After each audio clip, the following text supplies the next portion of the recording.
Քննչական կոմիտեն հաստատել է համացանցում տարածված տեսանյութերում Արշակ arczepiskopos Խաչատրյանի պատկերված լինելու հանգամանքը։ Քննչականի հայտարարությունից հետո Մայրաթորի միաբանության վարդապետած դասը հայտարարությամբ է հանդես եկել, պատգամելով մեջբերում մեր եկեղեցու քահանայազդացին եւ հավատացյալներին չգայթակղվել եւ չտրտմել հոգեվորականության հասցեին հնչած ծրպարտություններից եւ հալածանքներից, չոտարանալ Մայր եկեղեցու հոգեվոր կյանքից։ Նախորդին վարչապետ Նիկոլ Փաշինյանի հետ հանդիպած հոգեվորականները եւս հայտարարությամբ են հանդես եկել, որում ասվում է մեջբերում. հասել է ժամը ինքնաճանաչման, ինքնակնության, զղջման, ապաշխարության, ներողության եւ խոստովանության, գնահատելու միմյանց որպես Աստծո պատկեր եւ նմանություն ունեցող եղբայրների եւ քույրերի։ Սուրբ չէ ոչ ոք մեզանից, բայց միայն Հայրը, որ երկնքում է։ Սրբության կոչը սակայն ուղված է բոլորիս հավասարապես։ Մենք չենք մաքրվի, եթե շարունակենք կոծկել, արդարացնել եւ գովերքել մեղքը։ Առավել եւս այնպիսի արատներ, որ իսպառ մերժելի եւ դատապարտելի են ինչպես Սուրբ գրքի,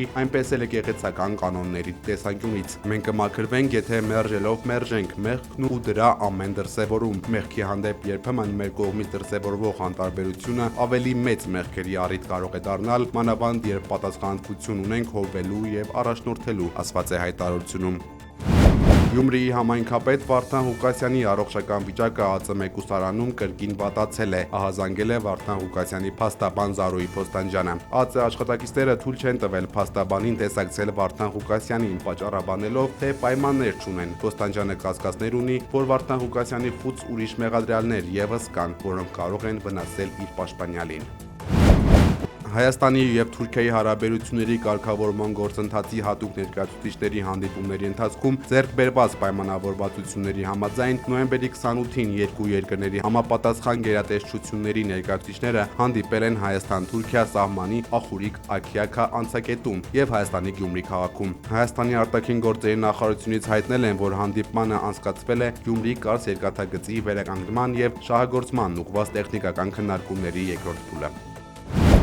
Ադրբեջանի Գաբալա քաղաքում կայացել է Հայաստանի եւ Ադրբեջանի սահմանի սահմանազատման հանձնաժողովների 12-րդ հանդիպումը, որին մասնակցել են երկու երկրների փոխվարչապետներ Մհեր Գրիգորյանն ու Շահին Մուստաֆայևը։ Մեր երկրի արտգործնախարարությունից փոխանցում են, որ կողմերը գոհունակությամբ են նշել, որ հանդիպումը տեղի ունենում Ադրբեջանի տարածքում։ Նիստի ընթացքում հաստատվել են նախկին պայմանավորվածությունը, սահմանազատման աշխատանքները սկսել հյուսիսային հատվածից Հայաստան-Ադրբեջան-Վրաստան սահմանների հատման կետից եւ շարունակել հարավային ուղղությամբ մինչև Հայաստան-Ադրբեջան սահմանը Իրանի հետ։ Հայաստանի եւ Ադրբեջանի փոխվարչապետները առանձին մտքեր են փոխանակել նաեւ այլ փոխադարձ հետաքրքրություն ներկայացնող թեմաների շուրջ։ Նրանք պայմանավորվել են հաջորդ հանդիպումը անցկացնել Հայաստանի քաղաքներից մեկում։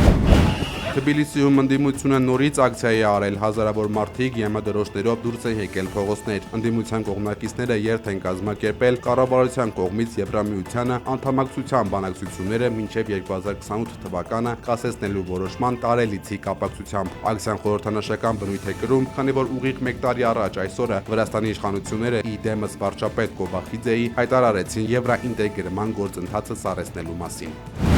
Շանովնի ուկրաինցի, Ուկրաինայի նախագահի աշխատակազմի ղեկավար Անդրեյ Երմակը հրաժարականի դիմում է ներկայացրել։ Այս մասին տեղեկացրել է Ուկրաինայի նախագահ Վլադիմիր Զելենսկին։ Ուկրաինայի ղեկավարի խոսքով ինքը ընդունել է իր մերձավոր դիմակցի հրաժարականը։ Վաղն արդեն խորհրդակցություններ կնախաձեռնեն որոշելու համար, թե ով կարող է ստանձնել նախագահի աշխատակազմի ղեկավարությունը, նշել է Զելենսկին։ Այսօր առավոտյան Ուկրաինայի ազգային հակակոռուպցիոն գրասենյակը եւ հատուկ հակակոռուպցիոն դատախազությունը ուզարկել էին Երմակի բնակարանը։ Նախագահ Զելենսկու շրջապատում կոռուպցիոն սկանդալի հետաքննության շրջանակներում։